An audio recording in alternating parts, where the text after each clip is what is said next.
Yes guys, so we've got a Ford Fiesta here, 2017 Z-Tech 1.25, and customer fitted the spark plugs himself, and yeah, didn't fit the coil leads on properly, and it was misfiring in cylinder 2.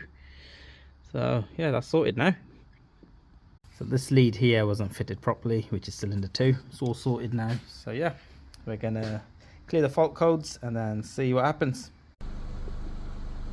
So I've rescanned the car and it seems fine now. It's got one more fault code, but obviously that's not got to do with the engine. That will be the temperature sensor, because as you can see here, the temperature sensor is not working outside, and it's not misfiring anymore.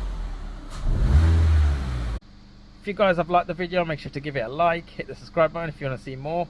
I'll see you guys in the next one.